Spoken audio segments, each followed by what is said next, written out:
Hi guys, ఈ వీడియోలో మనం CSSలో బ్యాక్గ్రౌండ్ కలర్స్ గురించి తెలుసుకుందాం. మనకి బ్యాక్గ్రౌండ్ కలర్ అంటే ఒక టెక్స్ట్కి కానీ ఒక ఇమేజ్కి కానీ సంథింగ్ ఎనీ ఒక ఆబ్జెక్ట్ కానీ ఒక కంటెంట్కి కానీ మనం బ్యాక్గ్రౌండ్లో కలర్ ఇవ్వడాన్ని బ్యాక్గ్రౌండ్ కలర్ అనే ప్రాపర్టీతో పిలుస్తాము. సో ఇక్కడ ఒక ట్యాగ్ ఉంది కదా H1 అని, ఈ ట్యాగ్ మనం బ్యాక్గ్రౌండ్ కలర్ని ఇద్దాము. దానికోసం మనం ఎలిమెంట్ సెలెక్టర్ని యూజ్ చేసి కలర్ ఇద్దాము.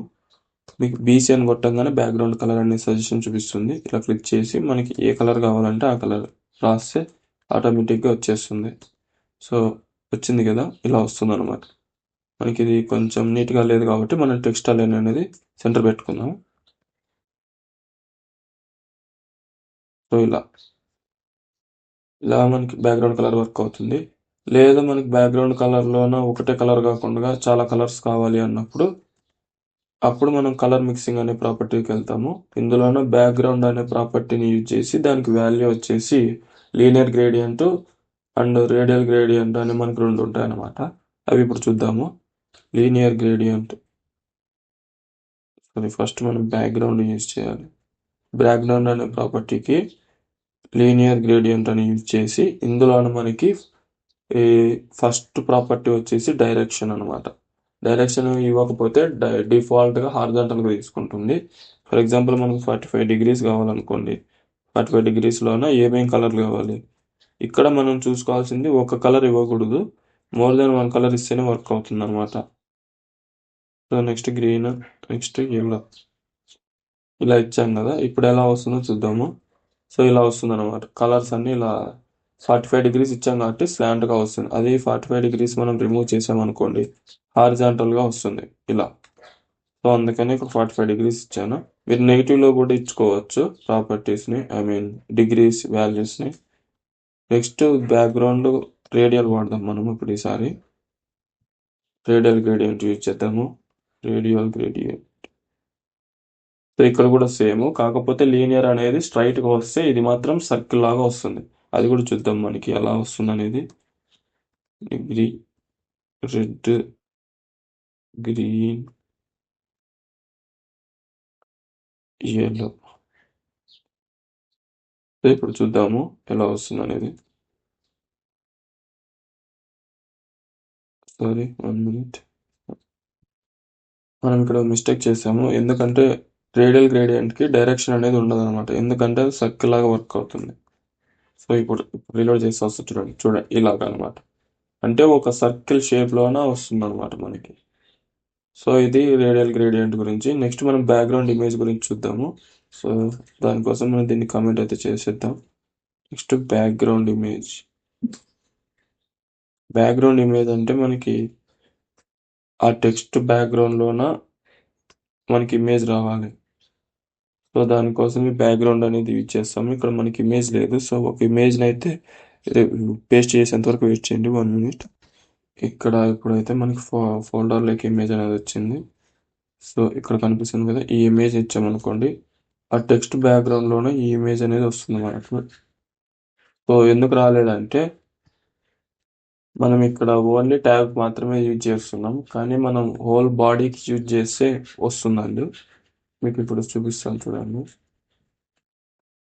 ఇక్కడ ఇదంతా కట్ చేసుకొని మనం Ctrl+X, నెక్స్ట్ బాడీ అనేది ఒక ట్యాగ్ కదా, ఆ ట్యాగ్ సెలెక్టర్ యూజ్ చేసి రన్ చేద్దాము. ఇప్పుడు చూద్దాము వస్తుంది. సరే, మనం అక్కడ బ్యాక్గ్రౌండ్ ఇమేజ్ బదులు బార్డర్ ఇమేజ్ యూజ్ చేస్తాం, అందుకు రాలేదు. సో బ్యాక్గ్రౌండ్ ఇమేజ్ ఇప్పుడు వస్తుంది చూడండి. సో ఇలాగ వస్తుంది అనమాట. మనకి ఇక్కడ టెక్స్ట్ అనేది ఉంది కానీ కనిపించట్లేదు. సో దానికోసం మనం ఇక్కడైతే కలర్ అనే ప్రాపర్టీని యూజ్ చేసి వైట్ చేసేద్దాం. ఇక్కడ కూడా బ్యాక్గ్రౌండ్ ఇమేజ్ అనేది ట్రై చేద్దాము, వస్తుంది నేను అనుకుంటున్నాను.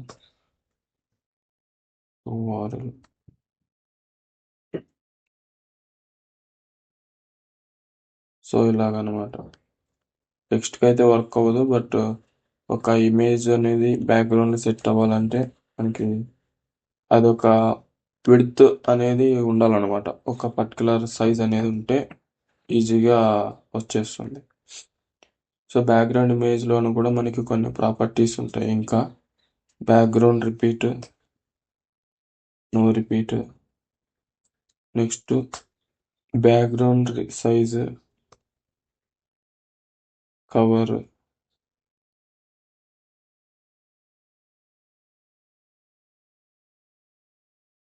Next background position, centre,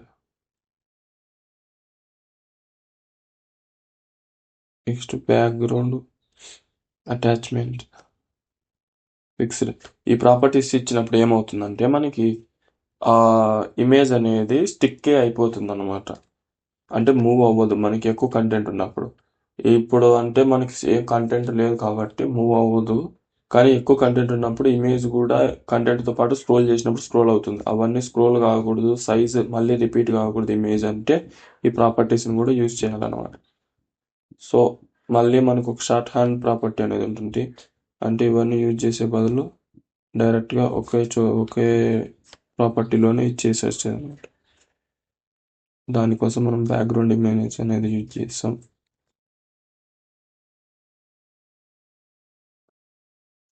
background image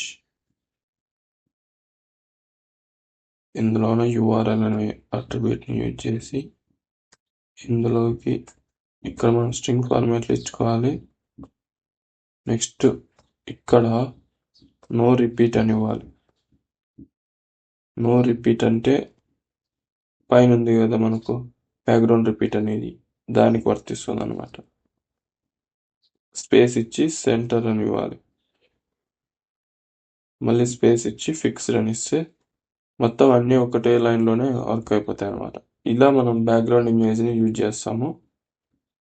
next వీడియోలో మనం బాక్స్ మోడల్ గురించి చూద్దాము. Thank you for watching. Bye bye.